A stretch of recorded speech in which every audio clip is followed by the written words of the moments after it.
Are you struggling to become an assertive speaker? If you do, then this video is for you.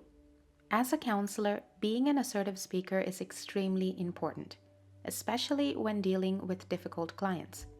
So let me share some of my secrets with you that will help you become an assertive speaker. Stick to the facts. One of the easiest ways to become an assertive speaker is to state the facts. Facts are hard to ignore, even harder to argue. Let me give you an example. Part of my job as a counselor involves confronting clients. At first, it's not easy. How would you like to go up to another person and confront them about something? The thing about confrontation is that it's never positive. Hearing the word confrontation said out loud can make some people nervous.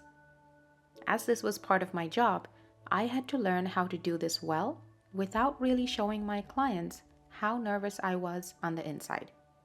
After a few failed attempts, I learned how to be factual. Don't beat around the bush, don't sugarcoat. Be frank, get to the point, and state cold, hard facts. When my client's urine drug screen tested positive for cocaine, I had to have a difficult conversation. Here's what you shouldn't say in a situation like that. Do you have something to tell me? You're using cocaine again, aren't you? Instead, say this. I got the results of your drug test back, and it is positive for cocaine. So let's talk about increasing counseling sessions and talk about strengthening coping skills.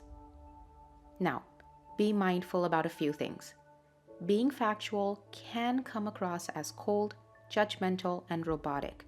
To avoid this, practice speaking with a pleasant tone. Stand up straight, make eye contact, and relax. At the end of the day, assertive communication isn't just about how you communicate with words. It's also about your body language and what it communicates. Use I statements. If you want to perfect the art of assertive speaking, start your sentences with I. The problem with you statements is that it immediately puts people on the defensive. Say your boss called you into the office and said, "You're not working hard enough. You can do better." How would that make you feel? Feels pretty personal, right? This is the fastest route to an argument. Here's a simple solution. Next time you're having any conversation, be it with your partner, boss, friend, parent, or a stranger, focus the spotlight on yourself. Let me give you an example. Don't say, "You're always late to our meetings and it's really disrespectful." Instead, say, "I feel frustrated when meetings start late because it impacts our productivity and disrespects everyone's time." Be direct and clear. How would you like to listen to someone ramble?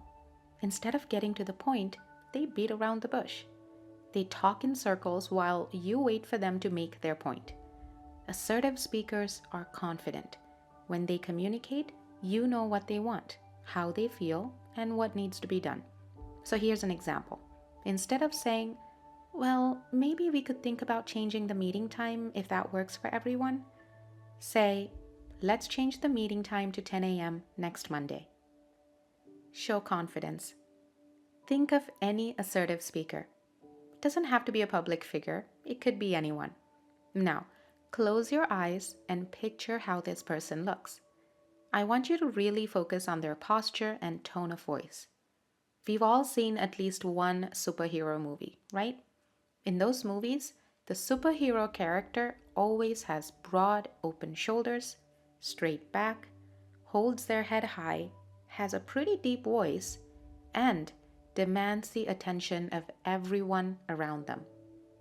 It's clear why writers create superhero characters like this, isn't it?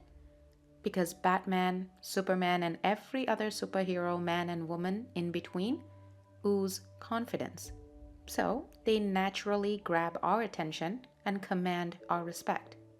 Nothing screams confidence more than someone who truly believes in themselves. That's why assertiveness and confidence go hand in hand. Confidence helps you become more assertive, and in turn, it makes you more confident. So the next step in your journey to becoming a more assertive speaker is to sincerely believe in your self-worth. Demand what you deserve, and don't settle for anything less. Respect yourself and others. Self-respect is all about knowing your self-worth, your value. Assertive individuals are not shy about voicing their opinions and speaking up for what they believe in, while also not being pushy. They can see another person's point of view and sometimes agree to disagree without creating conflict. People who respect themselves know the value and worth of others around them. This is why respect is a two-way street. The more you respect others, the more you'll be respected by others in return. This is also a great way to build trust and understanding. The difference between an assertive communicator and all the other types of communicators is their respect for themselves and others. Stop being passive. What is your response when someone asks you what you want or prefer? If your coworkers are deciding where to go for lunch and they ask you what you want, do you respond with, "I don't really care," "I don't know," or "I'm okay with anything"? I get it. Most of us don't want to be difficult and we just want to go with the flow. The thing is, these responses scream, "I'm passive." If you want to be assertive, stop giving passive responses. Instead, be direct about what you want. If your coworkers ask, "What do you want for lunch?" say, "I'm in the mood for Italian today. How about we grab some pizza or pasta?" This response clearly communicates your preference while also suggesting options for consideration. It asserts your choice while leaving room for negotiation or discussion if needed. If you want to learn the difference between different types of communication styles, make sure to check out our other video on the 4 types of communication styles. The link is in the description below. Let others speak. Often, people misunderstand assertiveness for aggressiveness. When people share their opinions and speak up, we think they're being aggressive. This is because there is a fine line between assertiveness and aggressiveness. There's also a clear difference. Assertive speakers know when to stop and listen to others' opinions. They understand the importance of letting others speak first. They can confidently apologize and allow others to share their thoughts and opinions if they accidentally interrupt someone. Aggressive speakers, on the other hand, try to dominate the discussion and don't let others speak. Suppose someone disagrees with an aggressive speaker's opinion. In that case, they will put the other person down by saying things like, "That was a stupid idea." Always aim to become an assertive speaker who is considerate and respectful of other people. Becoming good at assertive communication doesn't happen overnight. It usually takes a lot of practice over many years. How we talk to others is often influenced by how we were raised, especially by our parents. For example, suppose you grew up seeing your mom using passive-aggressive behavior. In that case, you might do the same as an adult.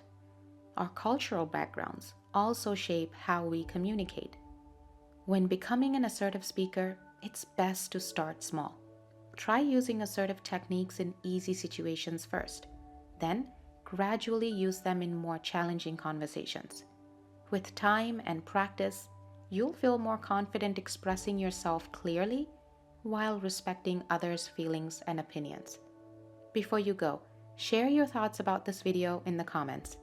If you enjoyed this video and found it helpful, give it a thumbs up and hit that subscribe button so you can watch more content like this. If you know someone who could benefit from this information, please feel free to share this video with them. As always, don't forget to spread loving kindness to all beings around you and be the change you want to see in the world. Thank you for watching. See you next time.